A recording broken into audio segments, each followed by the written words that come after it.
देखिए, इस वीडियो में मैं आपको ये बताऊंगा कि जिंदगी में आगे बढ़ने के लिए लोगों का इस्तेमाल सीढ़ी की तरह कैसे करना चाहिए। अब देखिए, सबसे पहली चीज तो आप ये समझिए कि एक इंसान को अपने आप को एज एन इंडिविजुअल नहीं बल्कि एज एन ऑर्गेनाइजेशन इस्टेब्लिश करने की कोशिश करना चाहिए। और एक इंसान किस तरह से एक ऑर्गेनाइजेशन के रूप में काम कर सकता है, ये चीज मैं आपको एग्जाम्पल देकर समझाऊंगा। अब देखिए, यहां पर दो सवाल उठते हैं। पहला सवाल यह है कि एक इंसान को एज एन इंडिविजुअल काम क्यों नहीं करना चाहिए और हर इंसान को एज एन ऑर्गेनाइजेशन ही काम क्यों करना चाहिए। और देखिए, इसका सीधा सीधा जवाब यह है क्योंकि हर इंसान हर काम नहीं कर सकता और हर इंसान को एक ऑर्गेनाइजेशन के रूप में काम करने की कोशिश इसलिए करना चाहिए ताकि किसी भी काम को केवल उसी आदमी से करवाया जा सके जो उस काम को करने के लिए सर्वथा योग्य, सर्वथा उपयुक्त हो। इस चीज को एक बहुत ही बेसिक से एग्जाम्पल से समझकर देख लीजिए। मान लेते हैं कोई सब्जेक्ट है और वो आपके लिए बहुत ही ज्यादा कठिन है। अब अगर आप उस सब्जेक्ट को खुद से पढ़कर समझने की कोशिश करें तब तो आपको बहुत सारा समय लग जाएगा, पर अगर उस सब्जेक्ट को पढ़ने के लिए आप उस सब्जेक्ट के एक्सपर्ट के पास जाएं तो वो आपको सीधे सीधे बता देगा कि 1 2 3 4 5 6 7 8 9 10 ये बेसिक्स हैं और इससे बाहर बेटा कुछ भी नहीं आता। पहला फायदा ये हुआ कि बहुत ही कम समय और थोड़ा सा ज्यादा पैसा खर्च करके आपके बेसिक्स उतने क्लियर हो गए जितने बहुत महीनों की पढ़ाई के बाद हो पाते। दूसरा फायदा यह हुआ कि उस एक्सपर्ट के पास पैसे आ गए, इससे वो और इनकरेज होगा, और भी मेहनत करेगा और भी बेहतर पढ़ाएगा। और तीसरा और सबसे बड़ा फायदा यह हुआ कि जितना समय आपका बचा उतने समय का इस्तेमाल आप दूसरे एक्सपर्ट को ज्वाइन कर अपनी सब्जेक्ट नॉलेज दूसरे सब्जेक्ट्स की और भी ज्यादा बढ़ा सकते हो। अब यहां से आप ये समझना शुरू कीजिए और इसको बहुत ध्यान से समझिए कि किस तरह से एक स्टूडेंट या कि फिर एक प्रोफेशनल या कि फिर एक बिजनेसमैन अपने आप को एक ऑर्गेनाइजेशन में बदल सकता है। ये आचार्य चाणक्य का सप्तांग सिद्धांत है जो ये बताता है कि एक राजा को अपने राज्य का विस्तार किस तरह से करना चाहिए और लोगों को अपने अधिकार में किस तरह से रखना चाहिए। इसके 7 अंग होते हैं। पहला है स्वामी, दूसरा है अमात्य, तीसरा है जनपद, चौथा है दुर्ग, पांचवा है कोष, छठा है दंड और सातवां है मित्र। सातों को समझिए। सबसे पहली चीज है स्वामी। और देखिए, एक इंसान में 3 गुण होना चाहिए जिनमें से पहला गुण है अभिगामिक गुण, यानी ऐसे गुण होना जिनकी वजह से लोग दिल से आपकी इज्जत करना शुरू करते हैं। बुद्धिमत्ता, दूरदर्शिता, धैर्य संपन्नता, तेजी के साथ काम करना और उस काम को सही तरीके से कर उसका निर्धारित और अपेक्षित परिणाम देना। दूसरा गुण होता है प्रज्ञा गुण, और आप इसको बहुत ही ध्यान से समझिए। पढ़कर या किसी गुरु से सीखकर किसी चीज को समझ लेना, समझकर उसको याद करना, याद कर उसको याद रखना और याद रखकर उसमें से काम की चीजों को निकाल लेना और उनका इस्तेमाल सही समय पर लक्ष्य प्राप्ति के लिए करके दिखा देना, ये प्रज्ञा गुण कहलाता है। इसके अलावा प्रज्ञा का दूसरा सबसे जरूरी हिस्सा जो होता है वो होता है सही समय पर सही निर्णय लेने की क्षमता होना। और तीसरा गुण जो होता है ये होता है उत्साह गुण। जरूरी काम को इच्छा नहीं होने पर भी और विपरीत परिस्थितियां होने पर भी उसको पूरे उत्साह के साथ करना और बेकार के और नुकसानदायक कामों को इच्छा होने पर भी और सारे रिसोर्सेज होने के बाद भी नहीं करना, एकदम लाश की तरह पड़े रहना, उत्साह गुण कहलाता है। अब देखिए, अगर आप अपने जीवन में कुछ करना चाहते हैं तो पहली चीज तो यह है कि आपके अंदर इतनी जिम्मेदारी होना चाहिए कि आप अपने जीवन का खुद से निर्णय ले सकें। और दूसरी चीज़ ये है कि आप में इतनी समझदारी भी होना चाहिए कि आप एक सही निर्णय ले सकें। अब आ जाइए दूसरे अंग पर, और दूसरा अंग होता है अमात्य।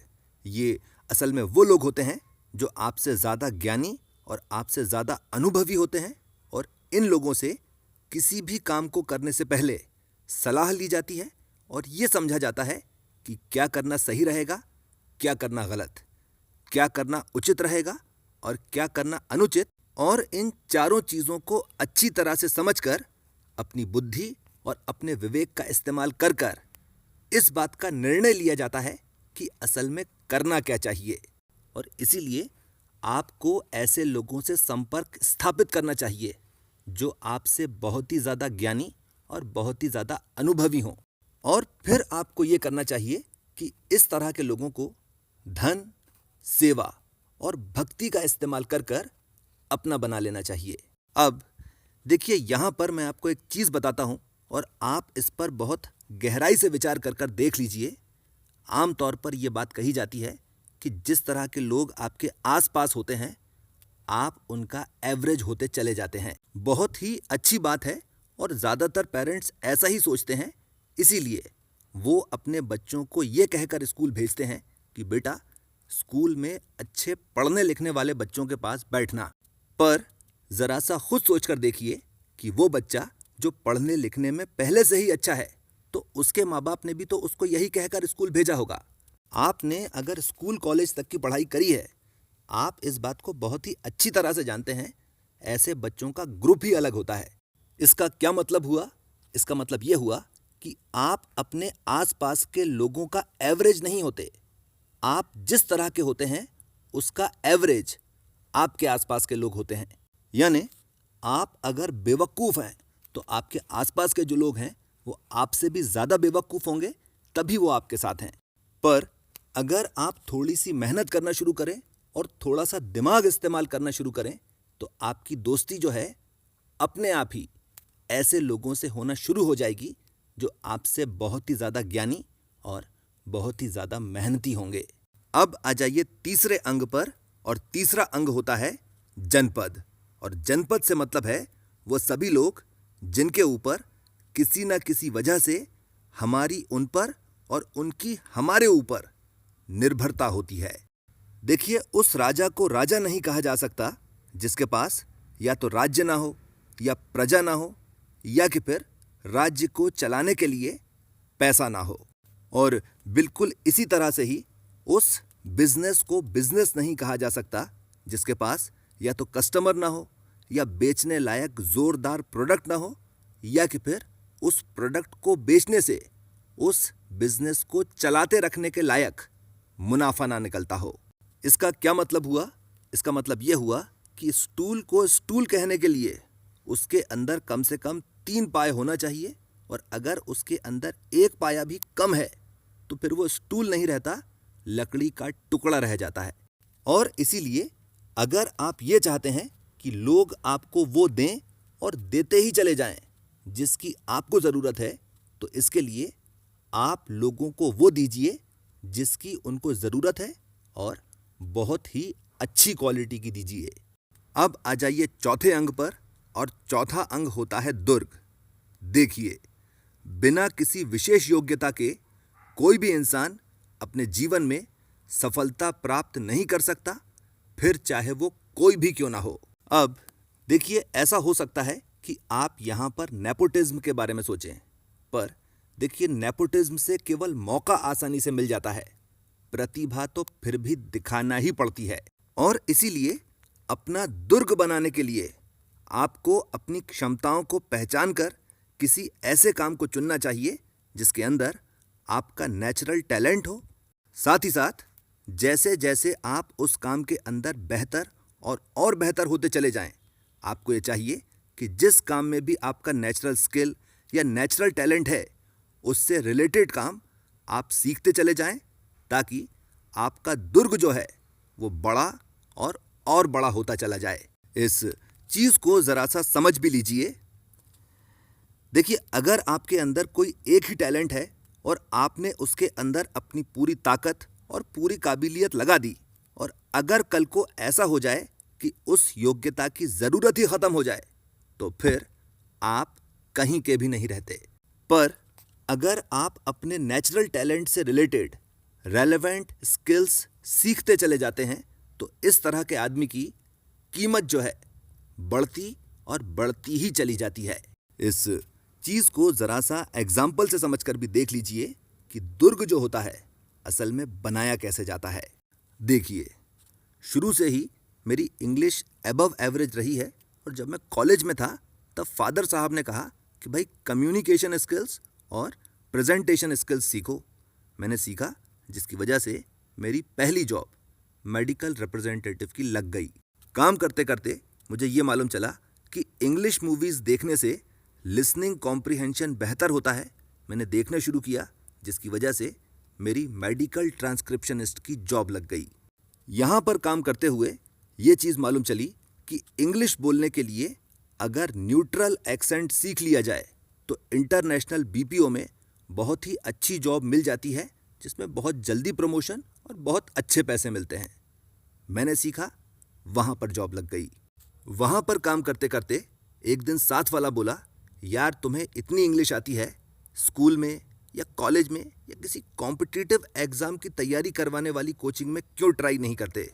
मैंने पहले कोचिंग में पढ़ाना शुरू किया, और उसके बाद जब मुझे लगा कि हाँ मैं पढ़ा सकता हूँ, तो फिर मैंने अंग्रेज़ी की पूरी पढ़ाई पूरी करी और फिर कॉलेज में पढ़ाने लग गया। अब जब मैं पीएचडी कर रहा था तब मुझे रिसर्च मेथडोलॉजी सीखने को मिली, जिसके बारे में मेरे गुरुदेव ने ये कहा था कि बेटा ये विद्याओं की विद्या है, और मैं इसके बारे में ये कहता हूँ कि ज़िंदगी एक जुआ है, पर अगर आपको रिसर्च मेथडोलॉजी आती है तो फिर आप शकुनी हो जाते हो। और इसका सबसे ज़्यादा फ़ायदा मुझे as a ghost writer research paper लिखने में, यूट्यूब पर वीडियोस बनाने में और इन्वेस्टमेंट करते समय मिला। देखिए, मैं कभी भी टॉपर नहीं रहा, लेकिन हमेशा इज्जत से पास हुआ हूँ। मेरी नेचुरल एबिलिटी केवल एक चीज़ में है, और रेलेवेंट स्किल्स सीख सीख कर मैंने अपना पूरा करियर बनाया है। और आप जो हैं, आपको ज़रूरत केवल इस चीज़ की है कि आप अपनी नेचुरल एबिलिटी को पहचानें और उस पर लगातार और लंबे समय तक मेहनत करते रहें।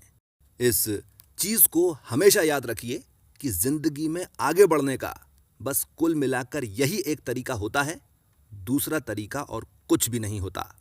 अब आ जाइए 5वें अंक पर, और 5वां अंक होता है कोश।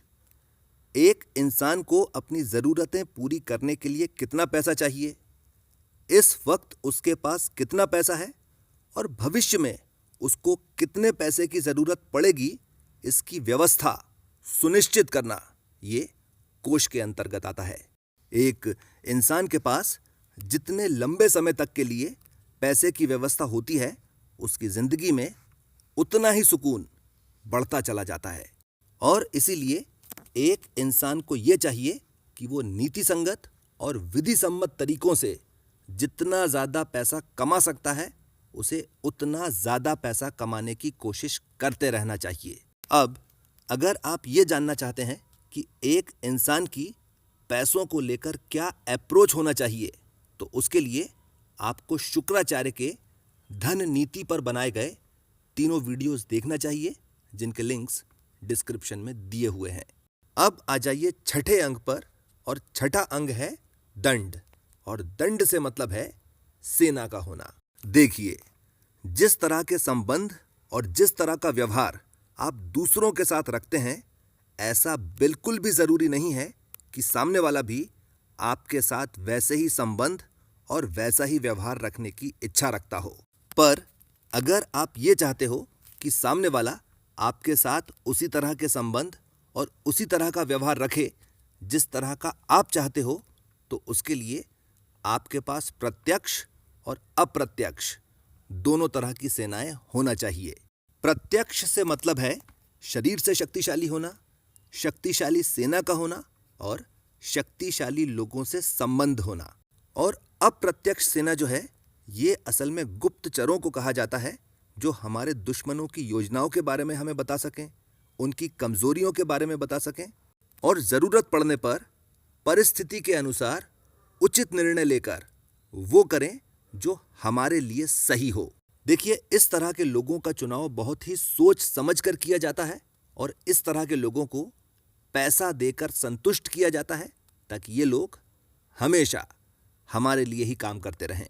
अब देखिए, ये बहुत ही ज़्यादा ज़रूरी चीज़ होती है, भले ही चाहे आप स्टूडेंट हो या प्रोफेशनल हो या बिजनेसमैन हो, आपको इस बात की बहुत गहराई से जानकारी होना चाहिए कि आपके कॉम्पिटिटर्स जो हैं वो असल में कर क्या रहे हैं, उनका नेक्स्ट स्टेप क्या हो सकता है और अगर वो हमारे खिलाफ जाता है तो हम उससे अपना बचाव किस तरह से करेंगे।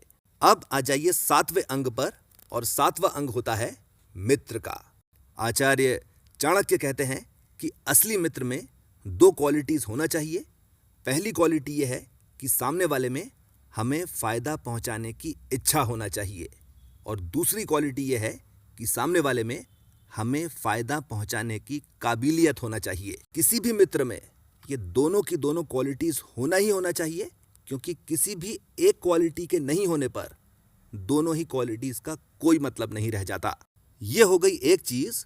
दूसरी चीज ये है कि 2 लोगों के बीच अच्छी मित्रता तभी और तभी हो सकती है जब इन दोनों लोगों के लक्ष्य एक दूसरे के पूरक हों और दोनों के लक्ष्य एक दूसरे को काटते नहीं हो। तीसरी और सबसे ज्यादा जरूरी चीज, मित्रता जो है कभी भी भावनाओं में बहकर नहीं करना चाहिए, हमेशा औचित्य और उद्देश्य देखना चाहिए।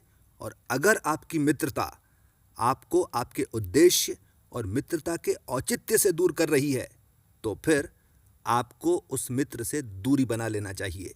इस चीज को जरा सा एग्जाम्पल से समझकर भी देख लीजिए। देखिए, महाभारत जैसा युद्ध महाराज कर्ण जैसे मित्रों के सहारे नहीं जीता जा सकता, जिनमें युद्ध जीतने की काबिलियत तो पूरी है, पर अपने मित्र की विजय से ज्यादा उन्हें अपनी मां को दिया हुआ वचन ज्यादा प्रिय है। भाई, रोज के रोज आपके गुप्तचर आपको आकर बता रहे हैं कि आज ये युधिष्ठिर को मार सकता था, इसने नहीं मारा। आज भीम को मार सकता था, इसने नहीं मारा। आज नकुल और सहदेव को साथ में मार सकता था, इसने नहीं मारा। तो सबसे पहला काम आप ये करो कि सामने वाले को बुलाओ, सेनापति के पद और अपने जीवन से हटा दो, क्योंकि मित्रता का औचित्य और उद्देश्य जो है वो पूरा नहीं हो पा रहा। ये हो गया आचार्य चाणक्य का सप्तांग सिद्धांत और उसका एक्सप्लेनेशन कि किस तरह से हम इस सप्तांग सिद्धांत को अपने जीवन में इस्तेमाल कर सकते हैं। इसके साथ मैं अपनी बात खत्म करता हूं। आपने मुझे इतना समय दिया, थैंक यू वेरी मच।